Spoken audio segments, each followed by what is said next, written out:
We are in the oldest place on Earth. Its formation began 200 million years ago when the supercontinent Pangaea began to split apart. Since then, the devastating force of nature has constantly modeled it, sculpting the most beautiful forms in a never-ending work of creation.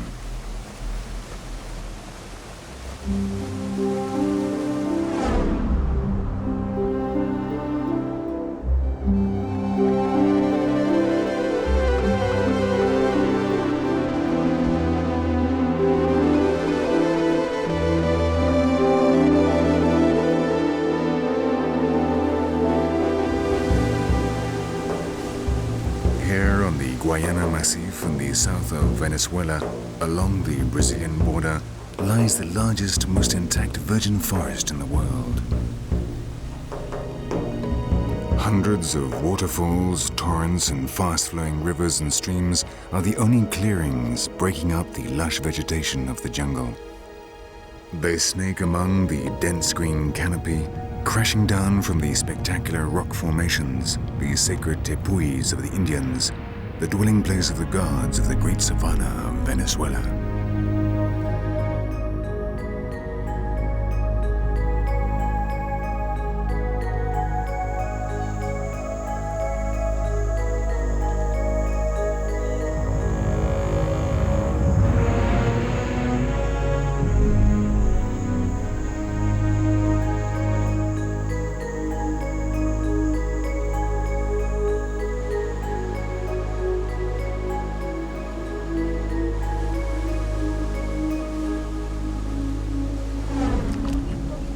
In the interior of this green world, lost in time, live men intimately adapted to their jungle environment, which, though fascinating, is full of dangers. They are the inhabitants of the jungle who live alongside and respect the endless different life forms around them. Their culture is ancient, almost as ancient as the landscape in which it has developed.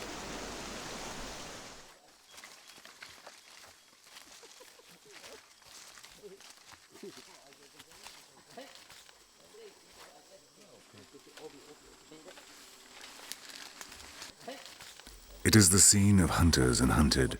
Drop your guard for just a single moment, and the order is immediately reversed. The hunter can become the prey, and the prey an implacable predator.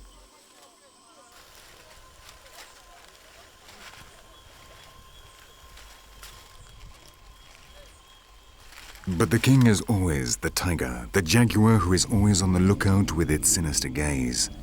Its roar silences the forest, paralyzes the beat of life. The jungle does not regain its breath until His Majesty has collected his blood tribute. Here live Indians of different ethnic groups, Pemone, Maquiritar, Panar, and Hotis, divided into an endless number of tribes.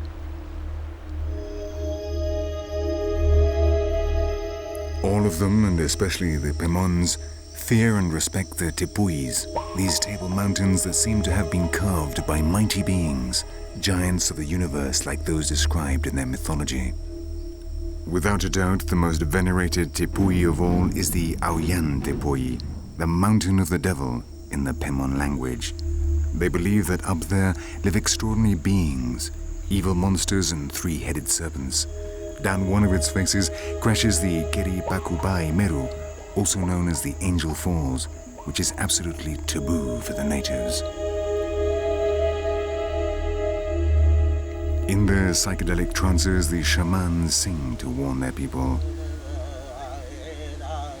When you walk through the forest or sail along the river Churun, bow down your heads and be respectful. Do not look up. Be cautious. On the Aoyan live cruel, perverse spirits who may not be observed. And if you have to go to the Devil's Canyon, your eye should never see the great Karapakupai Falls. Behind it live the most powerful of the gods. If you see them, they will immediately take your life.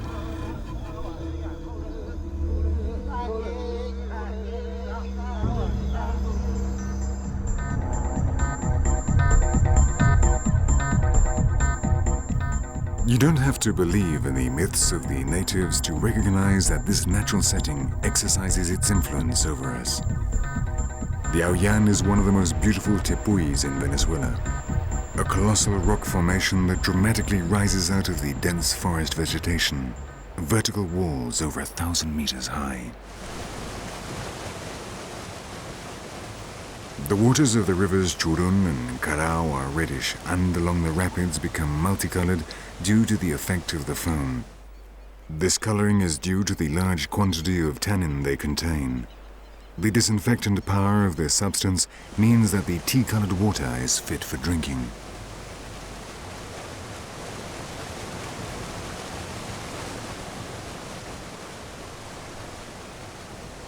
The Churun is a tributary of the Carao, whose dark waters in turn flow into the cloudy brown alluvial waters of the Caroni, a tributary of the Orinoco.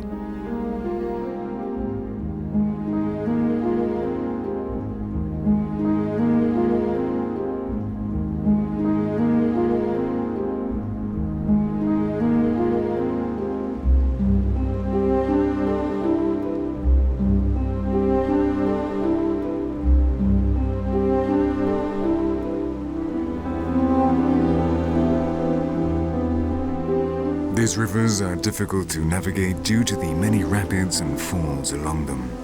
In the dry season from December to June, the Churun runs almost dry, making travel along it impossible.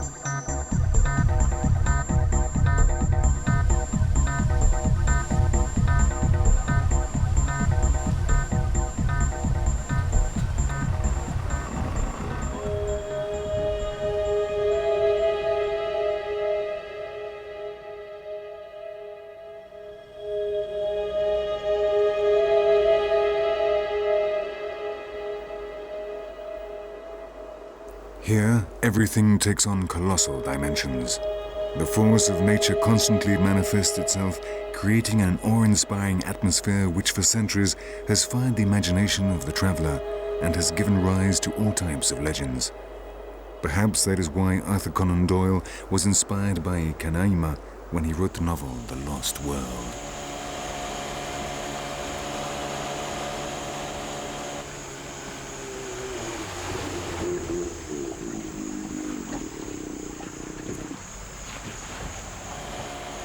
Rounding a tight bend in the river Churun, the mythical Keripakupai of the Pemones, the Angel Falls, appear. It is a spectacular sight, a unique landscape. It is not surprising that the first European travelers were profoundly moved by its very presence, and that it has been, since time immemorial, the home and the origin of the native pantheon.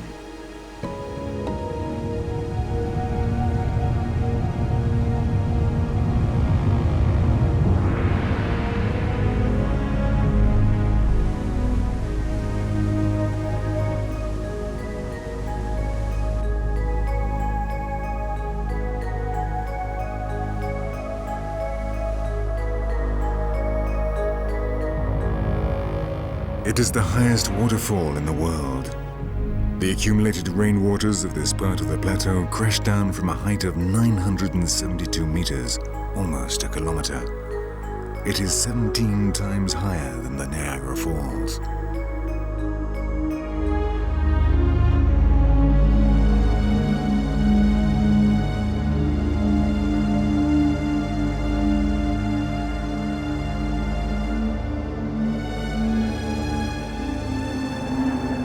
Flying over the Aoyan Tepui, looking down at the walls of the Devil's Canyon, it does not surprise us that Arthur Conan Doyle should dream of dinosaurs inhabiting this lost world.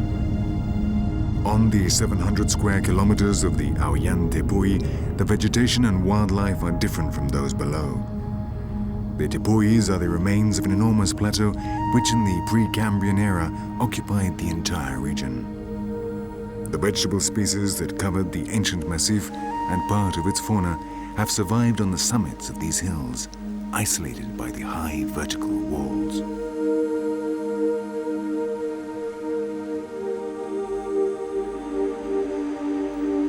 After falling for almost a kilometer, the water crashes to the ground, forming rain and creating a ghostly atmosphere, giving the falls an ethereal, dreamlike appearance. At dawn, the reflection of the first rays of sun produce a rainbow which adds even further to the spectacular image of what the Indians call Keri Pakupai. The falls were seen for the first time by the Guyanan explorer Felix Cardona in 1927. 10 years later, the American pilot Jimmy Angel landed on the top of the Auyan. He was looking for a gold mine, but the plane got bogged down in a swamp area and they had to descend on foot. After 15 days of hard struggle for survival, they arrived exhausted at the village of Uruyen. Since then, the Keri Pakupai has been known as the Angel Falls. Did Jimmy Angel find the gold of the Auyan? Some people say he did, and that one of his partners, the Latvian Alexander Laimel, kept it in secret. This mysterious figure dedicated his life to the Auyan Tepui and even lived on its summit. What did this eccentric cartographer see on the Auyan Tepui? Laimel died some years ago without revealing his secrets. But to those of us who knew him, he spoke of mutants, of beings from another world who lived on the Auyan, the sacred mountain of the Pemones. We are now flying south to the Makiritari village of Kanarkuni, the only clearing in the jungle for some 800 kilometers.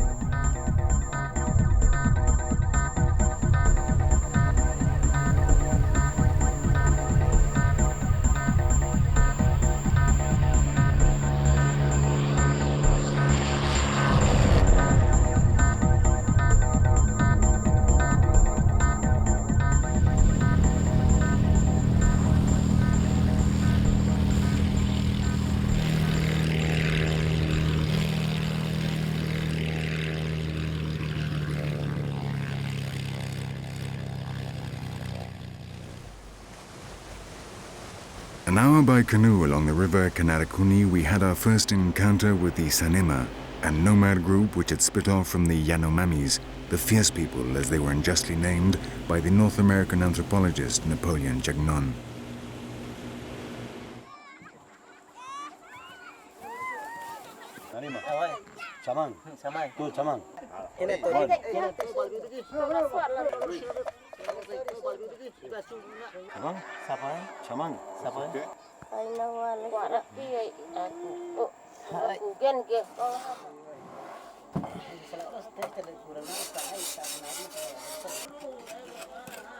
Though they and the Yanomami have common ancestors, the linguistic separation took place a long time ago, much earlier than that of French and Spanish, for example. Today, their languages are mutually unintelligible, though their customs are almost identical.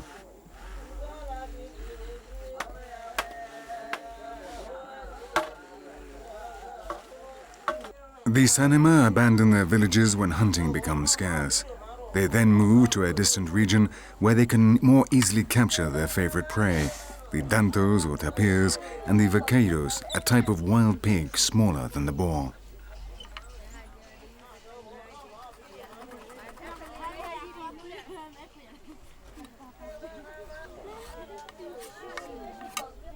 The houses are large and open plan.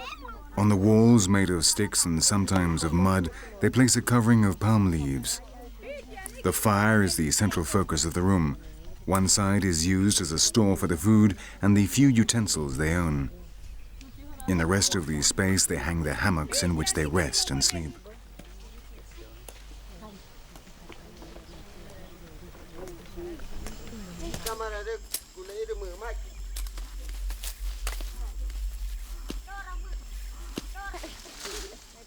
Though they are hunters, they also grow some crops, essentially bananas and manioc, which along with the proteins they obtain from hunting and fishing make up their diet.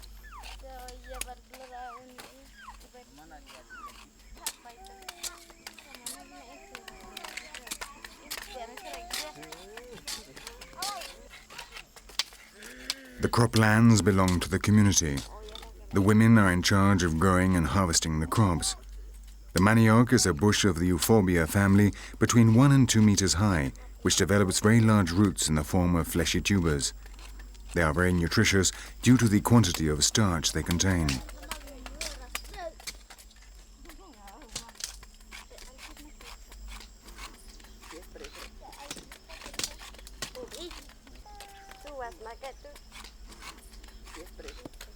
The Sanama women are responsible for the majority of domestic tasks. They gather fruit and firewood in the forest, work the land, cook and look after the younger children. The men spend almost all their time hunting and occasionally fishing in the streams near the village.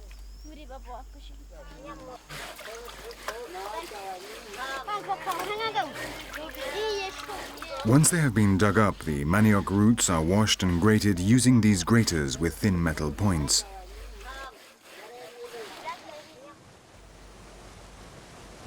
Some years ago, a DC-3 airplane crashed into the river just a short distance from the village. Since then, the Sanema have used the aluminium of its fuselage to make small metal tips for their graters. On occasions, their neighbors, the Makiritare or Yekuana, as they are also known, come here in their canoes to trade with the Sanema. They exchange plastic basins, machetes, graters, salt and red cloth for skins, smoked meat and dried fish.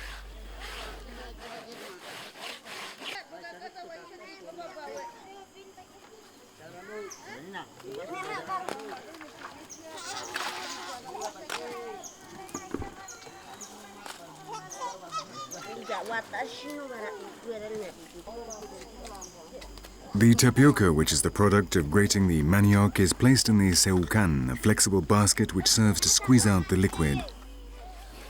Making the seucans, also called tinkis, is a job reserved exclusively for the old men, who meticulously carry out their work because they have the gift of patience.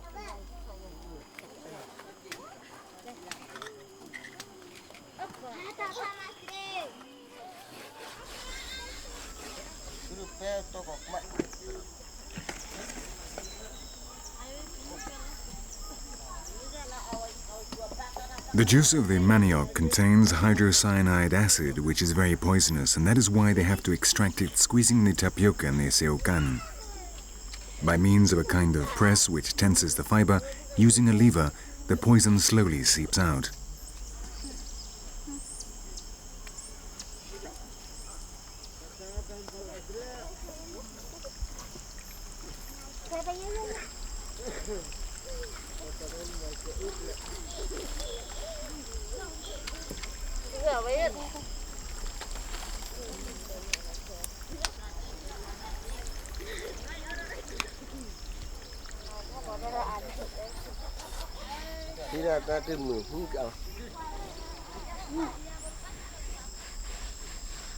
They're addicted to tobacco.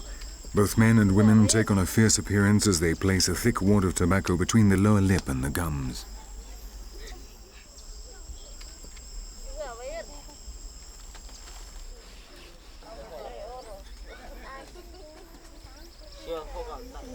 More than the need to chew tobacco, this habit gives them the mineral salts that complement their diet.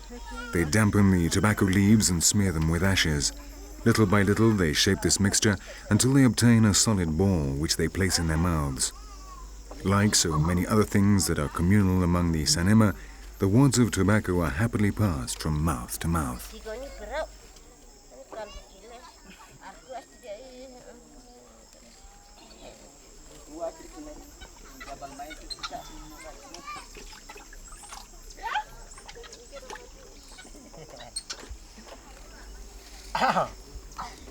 Such is the lack of salt in their diet that sometimes, especially the pregnant women, become geophagists. That is, they eat soil. They dig into the seams along the riverbanks and swallow handfuls of earth.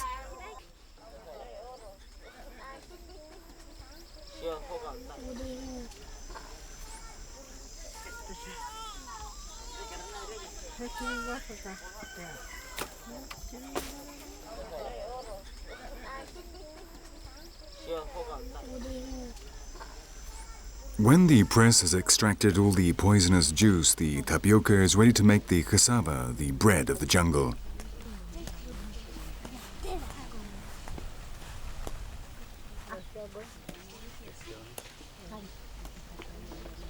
The tapioca may be cooked and then wrapped in banana leaves or toasted on a metal sheet to make flat cassava loaves.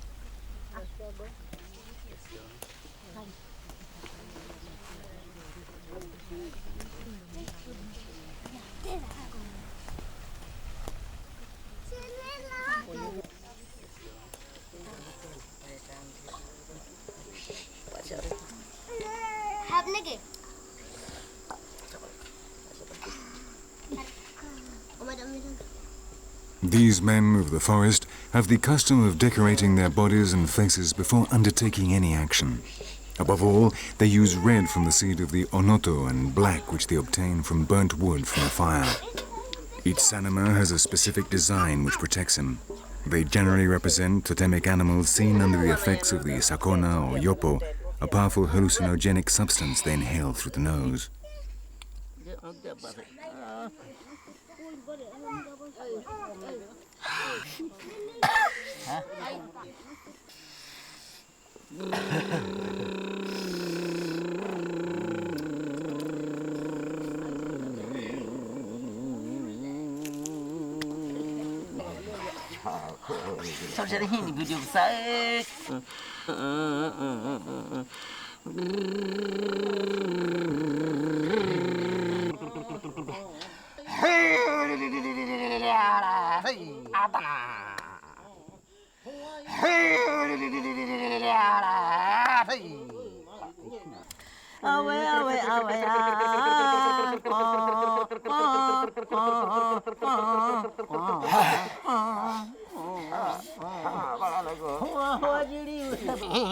The effects of the sakona are almost immediate. Now the symbiosis with the magical dimension of the jungle is almost absolute. From their psychedelic vantage point, they can see the spirits of the jungle without being vulnerable to their influence and being united with their moresby, a part of the soul of the sanema, which lives in a particular animal of the forest, making it his protector.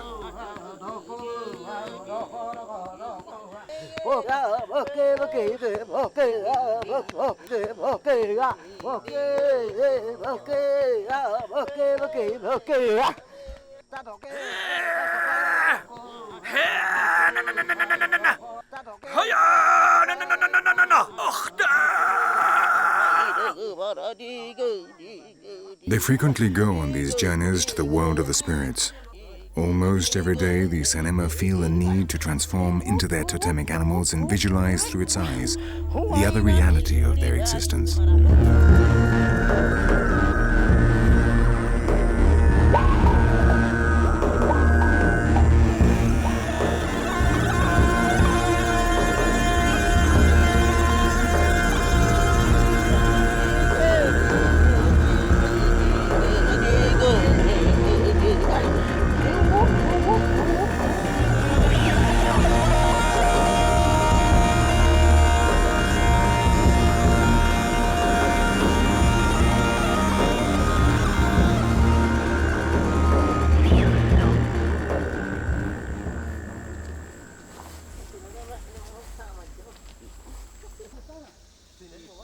Under the protection of their ritual paintings, the hunting parties move deeper into the dense vegetation of the oldest primeval forest in the world.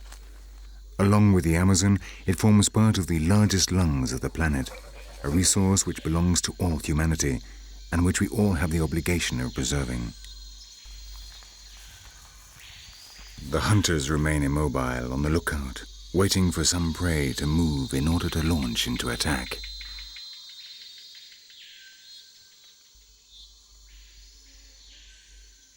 Quickly, the sounds return to the jungle. The animals regain confidence, are unaware of the presence of a superior intelligence which immediately interprets every noise they make. Man is out hunting, and even the jaguar king seeks refuge in the shadows of the jungle. unable to compete against the superiority of humans.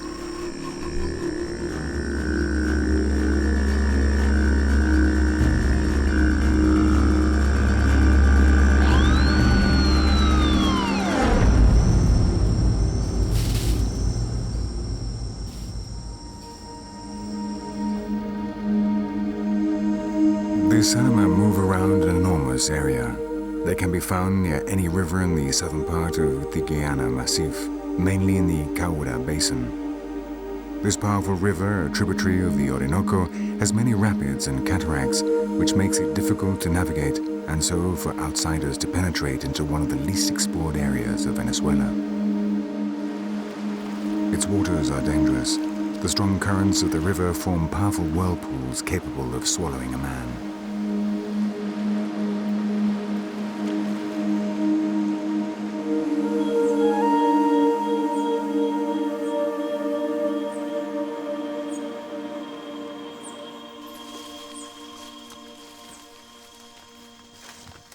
The hunting parties also take advantage of the night. This is when the jungle is at its most dangerous. The majority of predators hunt in the dark, including the terrible mapanare, one of the most poisonous snakes in the world, whose bite is always fatal.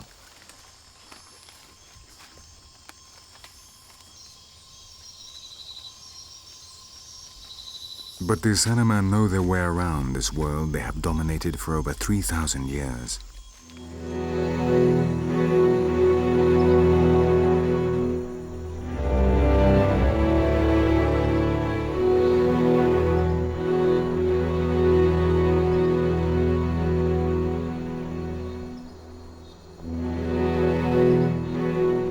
Dawn is rising in Kanarakuni. The fog lifts and the Sari-Sari-Nyama Tepui majestically appears.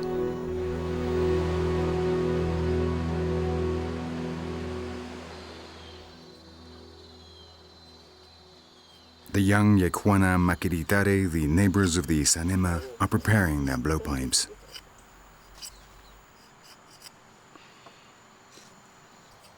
They make sticks with the dried stalks of palm leaves and plane them to form thin, pointed darts around 15 centimeters in length.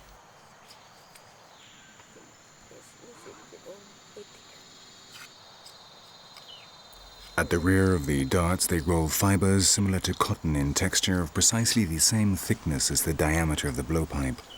When they blow, the fibers receive the pressure of the air, and the dart is launched at great speed. Here, everyone uses the resources provided by the forest vegetation.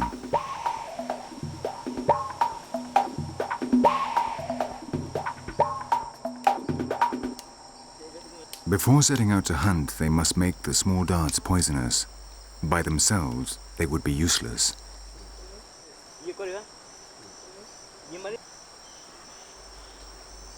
They make incisions in the bark of a tree called tunare, and wait until an extremely poisonous orange resin oozes out.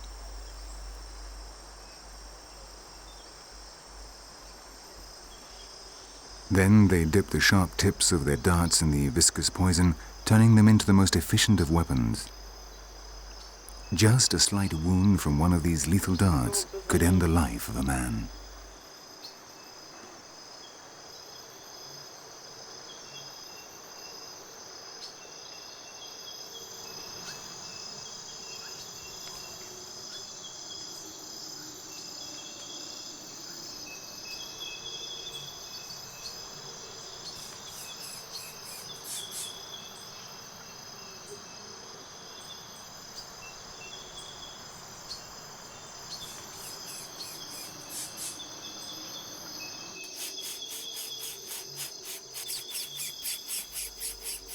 They are expert mimics capable of imitating the songs of almost all the birds they know.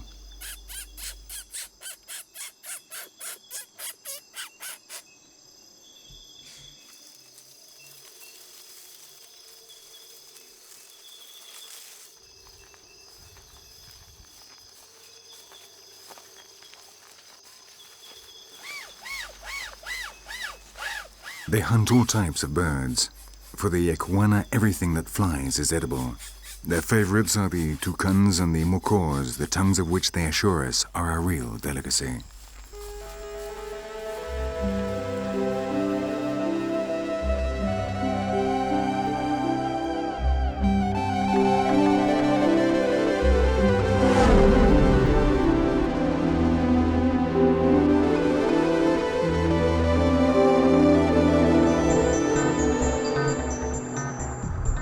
From Kanarakuni we fly over the Sari-Sari-Nama tepui. Up there the vegetation is just as down below, but this tepui contains an extraordinary phenomenon. Here is the largest crevice in the world, and the fourth in absolute depth.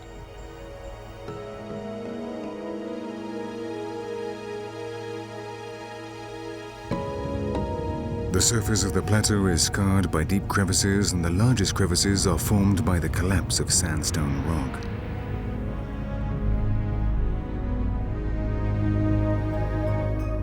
The largest is 352 meters across, 350 meters deep, and 502 meters in diameter at the bottom.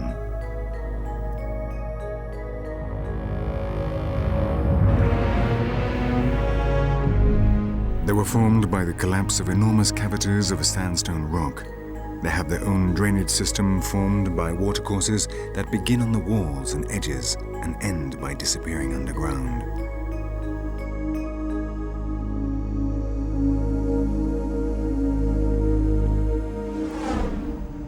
Near to Sari-Sari-Nyama, the Kanarakuni and the Merivari come together to form the river Kaura.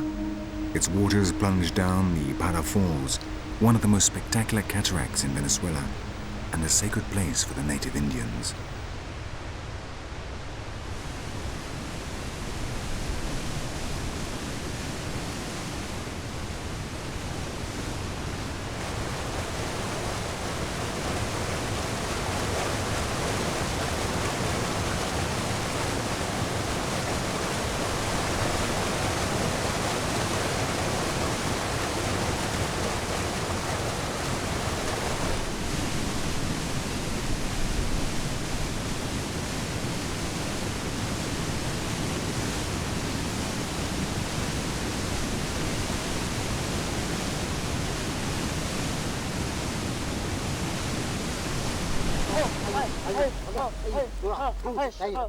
Some relatives from the Ituku River have arrived at the Sanema village. The compulsory greetings are a real ritual. 2 by 2, they recite their respective family trees, which sometimes go back 20 generations.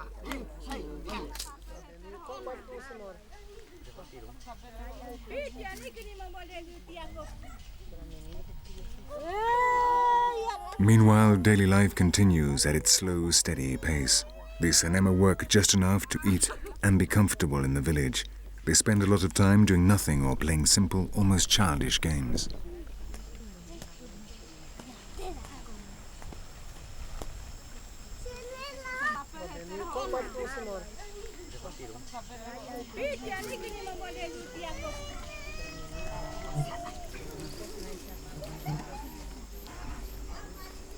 The arrival of visitors always breaks the monotony. They prepare dances, games, and food for all.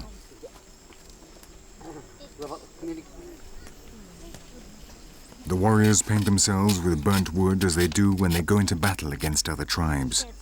This is a very old custom, challenging outsiders, even if it is only in play. The Sanema have always been and always will be a warrior people.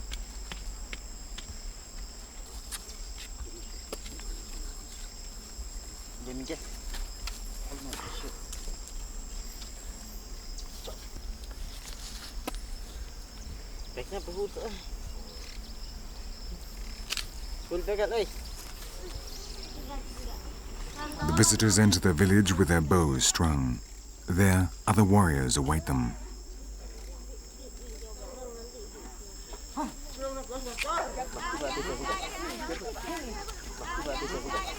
The tips of the arrows are wrapped in banana leaves so they will not wound anyone. This is merely a welcoming ritual.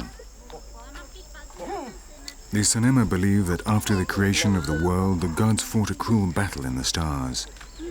From the drops of blood that fell to earth mixed with the dust, men were born. So they believe they came from violence, which could explain why war and confrontation in battle are so important for them.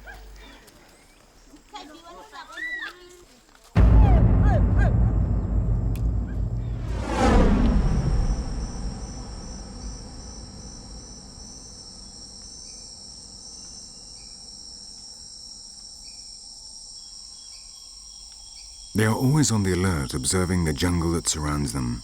Enemies always come through the jungle, this tangle of vegetation which here is especially dense. On the Guayana plateau, the jungle grows on granite soil. The trees have had to develop both ground and aerial roots, and so there are parts of the forest which are virtually impenetrable.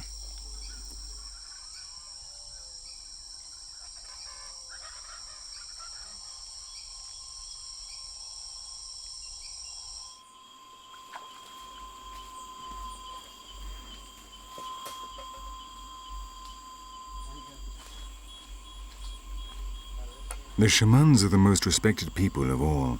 It is their job to order the social behavior of the community, take charge of the worship of the spirits, and cure illnesses. They know the pharmacopoeia of the jungle and how to make medicines and powerful poisons.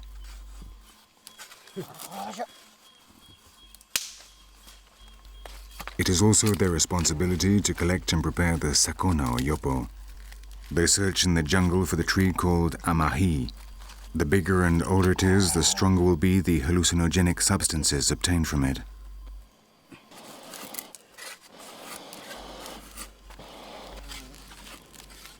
First, they have to make a fire, which is not easy in the depths of the jungle, because the atmosphere is extremely humid and the wood, though it is not green, is soaking wet.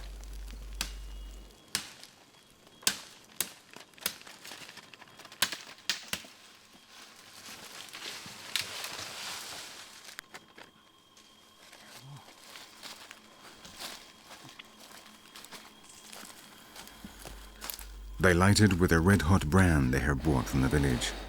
Though at times they manage to get matches from the Yauquana, they always keep a fire lit in the village. When someone wants to light another fire, they take some of the embers. It has been like that since the beginning of time. The fire never goes out. There was always someone chosen by the shaman, entrusted with the supreme mission of keeping it alive. There have even been wars over fire.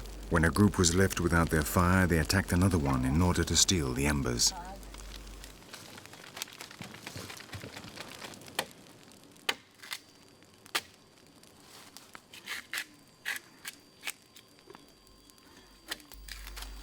To extract the sakona, they tear off strips of the bark of the amahi, moisten them with saliva, and place them over the flame so they release the alkaloid.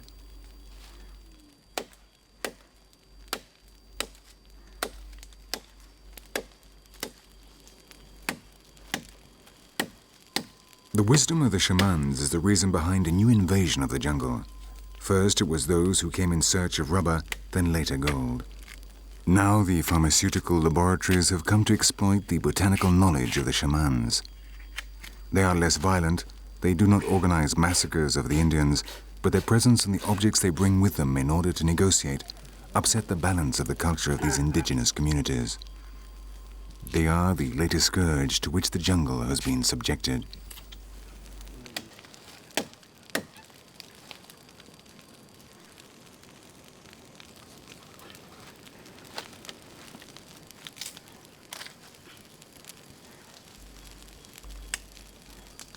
The hallucinogenic resin forced out by the action of the heat is put into a pot and then cooked until it solidifies.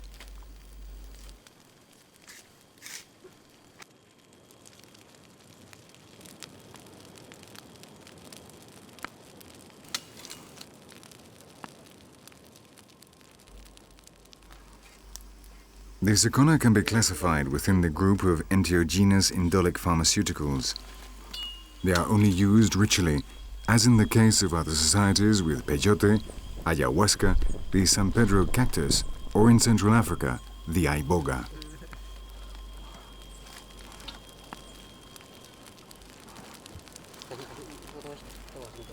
Before returning to the village, one of the shamans tests the efficiency of the preparation.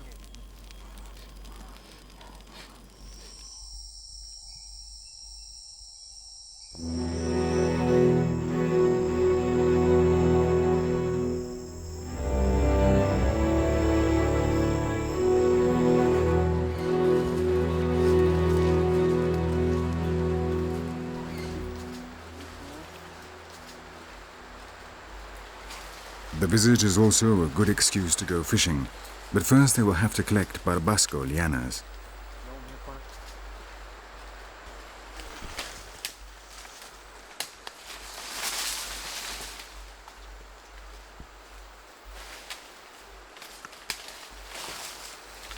Once again, they make use of their vast knowledge of their environment. The jungle provides everything they need, and hence the profound respect they feel towards it.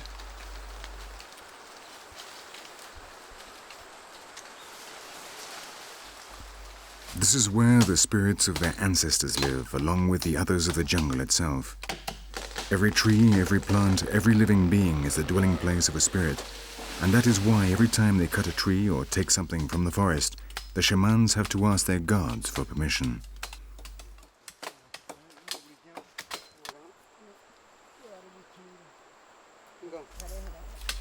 They cut the barbasco lianas and crush them with wooden clubs so the sap will be more easily released when they submerge them in the river.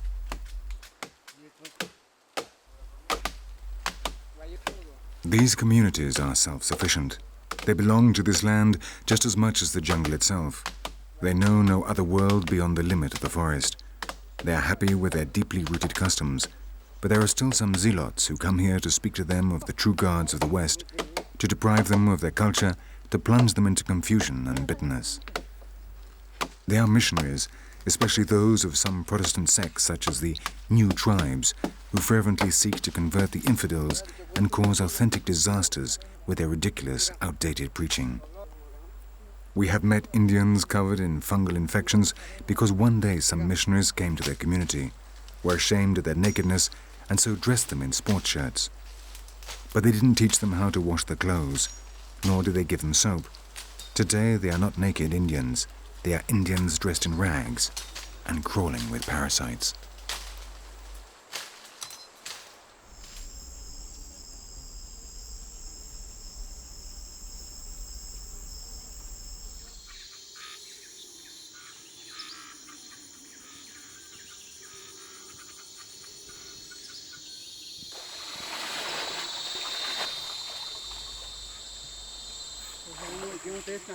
The sap of the barbasco slowly clouds the transparent waters of the river.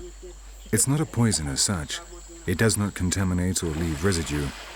The barbasco absorbs the oxygen of the water, and so the fish are forced to come to the surface to breathe. Then it is a simple matter to catch them. In a short while, the barbasco is swept away by the current without any consequences for the river.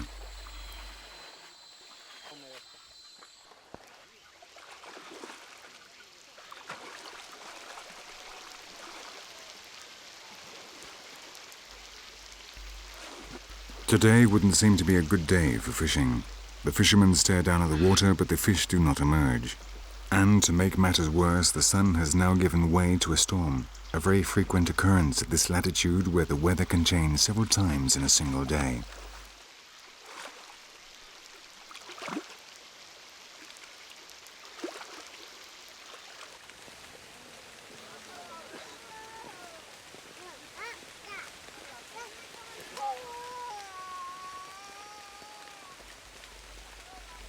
In these Sanema villages, there is always a communal covered area where most of the social life of the group takes place. In the morning, it is customary for the Sanema women to gather here to paint their faces and bodies with clan or esoteric designs.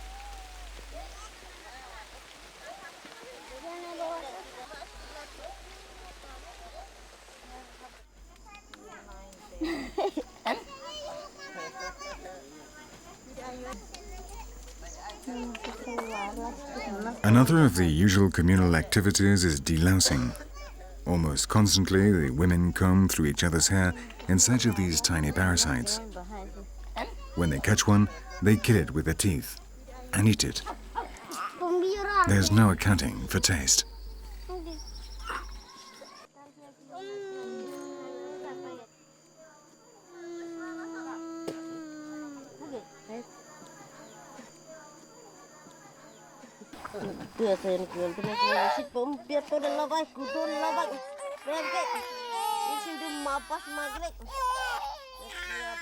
Like eye drops, the juice of this liana soothes the irritation in the child's eye.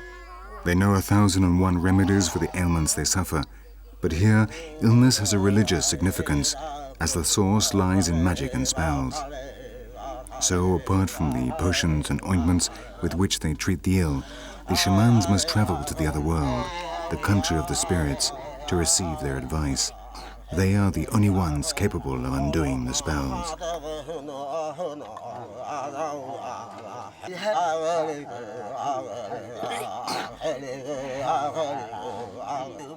They have to ingest large doses of sakona, which make them salivate profusely. The journey they must go on to find their gods and ask their questions is very long. The ritual chants and the rhythmic movements are efficient means of leaving their bodies, transcending to the world beyond, to open the door which allows their consciousness to enter a different reality.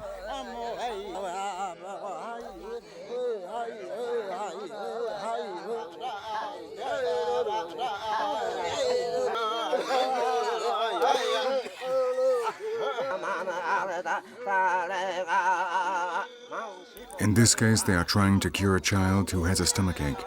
The mother believes that a shaman from a nearby village sent this evil with a man who came to woo her and was rejected.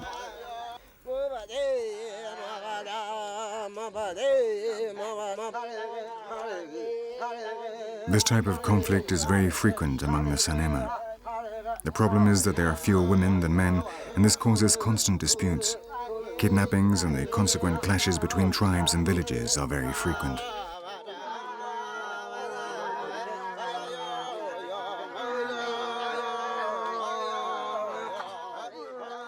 The head shaman indicates what they must do in order to purge the evil from the body of the child. The others execute his orders while they continue to ingest the powerful hallucinogenic. The youngest rubs his hands over the stomach of the child to absorb the evil within. Then he turns and throws it away from the covered area into the jungle. The child will almost certainly be cured by the herbs they give him later, but the mother needs this cathartic rite in order to feel the spell has been broken.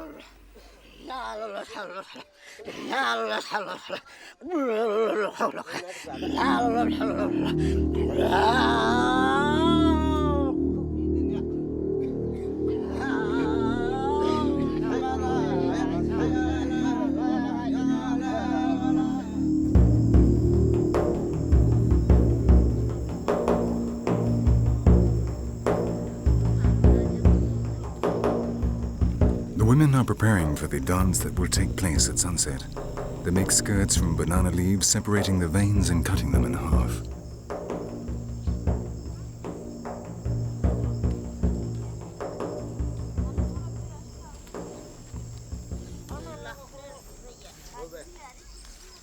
These hands hold 3,000 years of culture.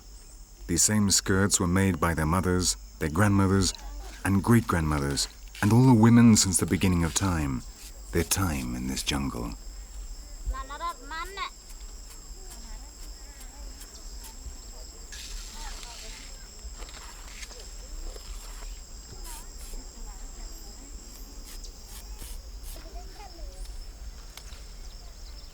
It is a world that is coming to an end. Like so many other cultures in the Amazon, it'll be destroyed in one way or another, and with it will be lost the knowledge of the jungle. Even the jungle itself is disappearing forever, taking with it its pharmaceutical secrets, secrets that might have provided solutions to the terrible diseases that today threaten humanity. Meantime, the Sanema women will continue to wear the ceremonial quilts or the cotton-like fibers, the same ones they use in the death ceremonies, in which they acquire the qualities of their dead relatives by ingesting their ashes mixed with banana pulp.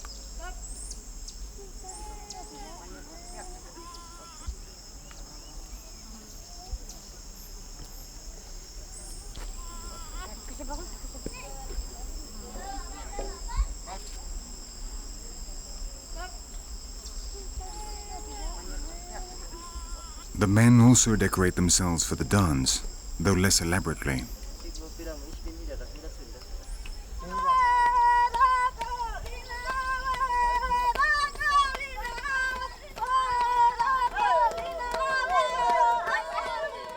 It must be said our friends of the forest are not the best of dancers. Their dances are simple and monotonous. but once again they demonstrate the cheerful, playful character of these people.